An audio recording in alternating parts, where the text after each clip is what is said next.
Okay, this is going to be a brief tutorial on the digital recorder, mixing levels, um, the EQ settings, and the compressor on the Tyros.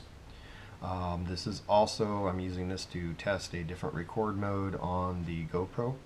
The room is a little dark today. Even with all the lights on, it's pretty dark. So I already know that the GoPro has the least amount of noise when it's in 1080 wide. So I'm recording in that mode here. And I've also got Pro Tune on, sharpness all the way down, and exposure all the way up, but I have the ISO setting set to 400. I want to see how that does rather than have it record at 6400. And see what happens when I use editing software to increase the brightness, if that's going to give me less noise or what. This is just a test as far as that's concerned, but this does have some useful information regarding digital recording on the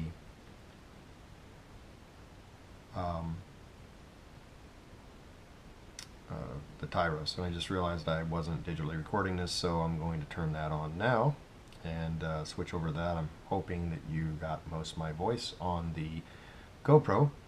So I'm going to start my digital recorder. Audio recording when I edit the video. So the first thing I wanted to cover here with the digital recording, again, this goes on the premise that you do know how to use it as far as starting, stopping, such like that. People are obsess about the little red light here on the record monitor. When things get too loud, you know, the default volume is 90. The default setting is 90.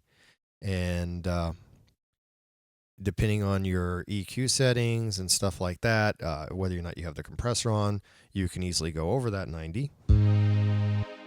Testing 1, 2, 3. Hoo, hoo, hoo. See? Okay. So, I've read a lot of threads. When I first got the Tyros, I made a recording on it. I said, man, this sounds like garbage. Now, keep in mind, I'm not have any degree in recording or anything like that. I've just been playing with this kind of stuff for a long time, but I'm far from being an expert. But what I'm going to tell you here is going to definitely help what your recordings sound like on the end product.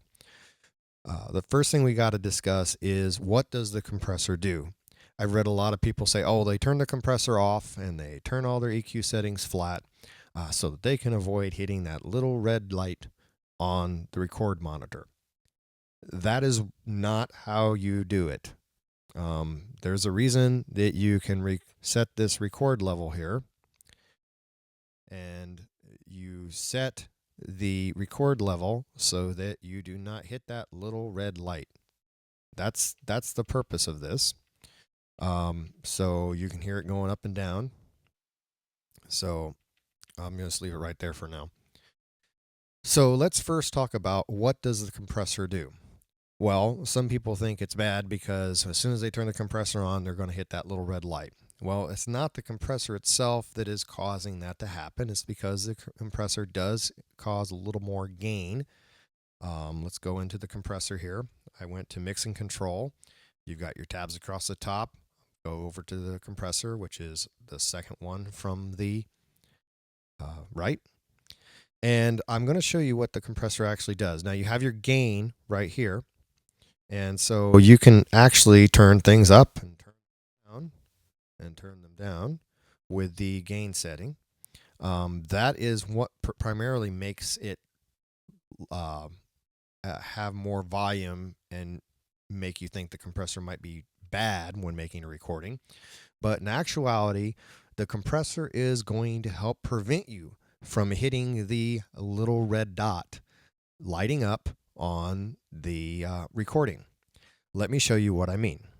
I start a little piece here. So I've been playing with Drive by the Cars.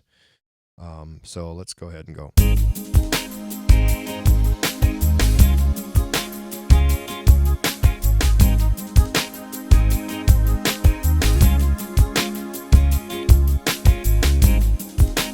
Who's gonna tell you when it's too late?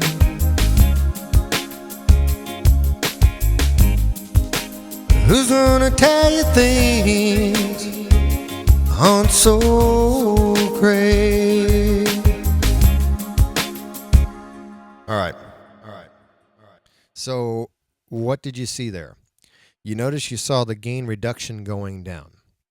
Now, what would that sound like if I turn the compressor off? Testing 1, 2, 3. All that sounds fine. Let's go back and do it again. And I want you to notice the output level and how many times it hits red now.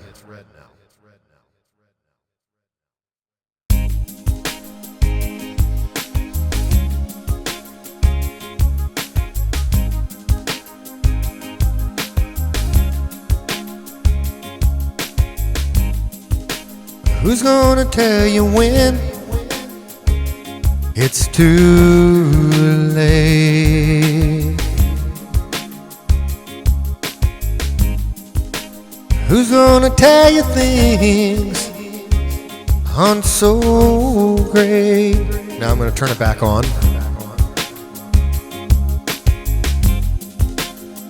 You can't go on thinking nothing's wrong. Ooh. All right. So what did you see?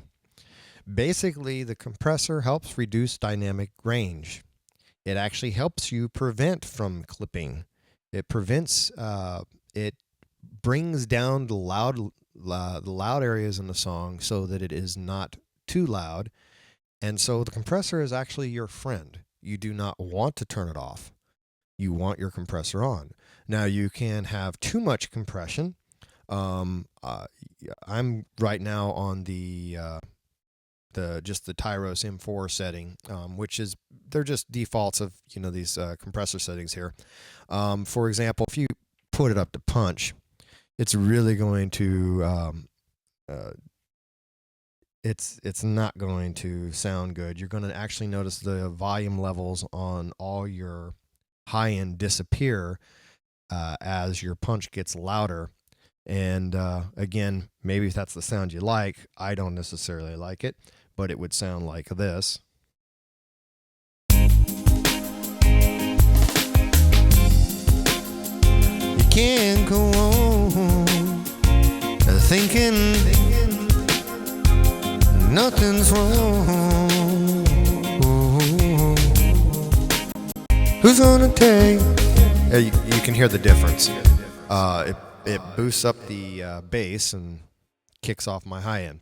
So yes, you don't want too much compression. However, just using the default level of that's set for the MS4 speakers configuration is pretty good. Even basic is better than nothing, but it's going to help you. So you want your compression, just don't overdo it. So now let's talk about EQ settings. You want flat as far as your speakers are concerned. You don't want flat EQ settings. If you are working in a recording studio, you're not going to just set everything flat. You're going to boost the high ends. You're going to cut out some of the around the 250 hertz range. You're going to bring that down to get rid of the muddiness. You're going to pump up around the 80 or the 100 range to give a little more thump. It's not recorded flat. The reason you want flat speakers is because everybody has a different preference. They play with their treble and bass settings on their stereo, or they may buy a specific speaker that suit their preference. And so you want to record with flat speakers so that you can hear what the equipment is producing, and so that you can tell when you increase the high end or you increase the bass what it's going to sound like overall. Keep in mind, when people buy or they turn up the treble or they turn up the bass on their stereo, they turn it up to their preferences, but that's based on boosting it from what the original person that did the mix wanted to hear. So you're not going to record at flat. That is a big mistake. You record it flat, it's going to sound like garbage. It's not going to sound right. So, what do you do? And you don't worry about the EQ mixing up your little red light on the recording. Again, that's why you have a level there that you can set for that. So I've been playing with some different settings here, and I did some reading because the first thing I did is I was recording flat, and it's like, well, this sounds like garbage. The bass is muddy, the mid range is muddy, the high end doesn't sparkle. There's no imagery. It just sounds like poop. So I was reading and I found out that they said, well, you want to cut back a lot of the around the 200 to 300 range to get rid of muddiness. And usually, everything I had read, they said you usually only really want one instrument to really fill that area in. Everything else you can cut back in that area between the 200 and 300 range. And that one instrument will kind of fill that in. And it'll sound much better and not muddy, and you won't sound like you've lost anything. Well, there is a way to do that. As you know, when you have your different instruments, you can set your high and your low end and your high end EQ volume you can control on your instrument. So my idea was, okay, well, let's bring down the 200 to 300 range. So I put it right at 250. I said, let's bring that down. And then if we have an instrument that we want to actually pop in that area, we can boost the low end range for that one EQ and bring that instrument forward in that between that 200 to 300 range there to kind of get the same effect.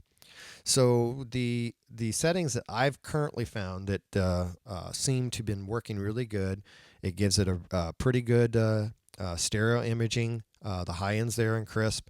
Again, I'm still adjusting these. These are a good starting point for you. So what we've got is on EQ5. I set it at 9 dB, and that's at the 8 kilohertz range. EQ4, I set at 7 dB at the 4 kilohertz range. EQ3, I set at 0 dB at the 1 kilohertz range. EQ2, that I put at the 250. Also, you should note that the width of the frame, I think I kept all those default when I did it, but you've got 7, 7, 7, and I did do EQ2. I did change to wide on the Q, and then EQ1 is at 100 hertz, and I changed that to 1, and I set that at 8 dB. So hopefully you can see all that. Again, like I say, this is my first video of trying to do this, so it's kind of a test in that sense as well. But I found that gets rid of a lot of the muddiness. It makes it have a good sounding high end, a good stereo imaging, and a good, real good, solid, clean punch to the bass. So once you have that all set, you can store it, hit your store button, and save it as a setting. That's how I actually have found to do my last couple recordings, and I'm really pleased so far. Again, this is the starting point, but you don't want to record flat or it's going to sound flat. That's not the right way to do it. Again, I'm learning all this, so I'm not professing to be an expert in any way, but I figured this would help point people in the right direction. So what do? Well, you got your EQ setting right. You got that sounding good. You got your compressor set on. I don't remember where I left that. Let's go to compressor. Okay, that's fine. I got my compressor there, so I do have a little bit of compression going on. And then we go ahead and go to the digital recorder. And so, again, that's what the record monitor, that's what this volume level here is for. And so if you see that you're crossing that red line, you crank that down. So let's see where we're at.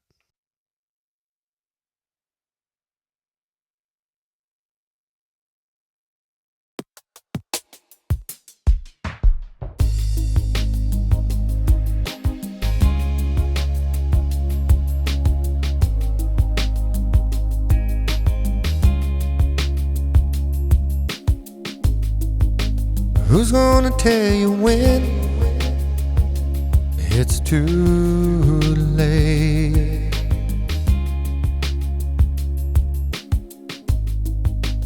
Who's gonna tell you things aren't so great?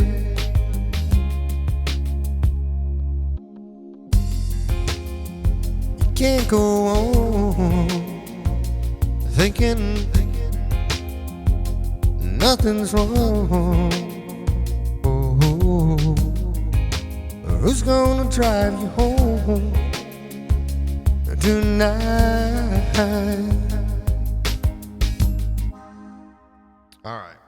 So I think I can't quite see the red little light. Turn that off. I can't quite see the little red light at the angle I've got the screen right now. So I hope you find this video helpful. I think that once you get past the fear of using the compressor and using the EQ in the right way and start playing with those settings, you're going to find the Tyros is going to sound much better than how it sounds out of the box. Instantly, the EQ settings that you saw there is what I also just play when I'm using with my speakers here at the house.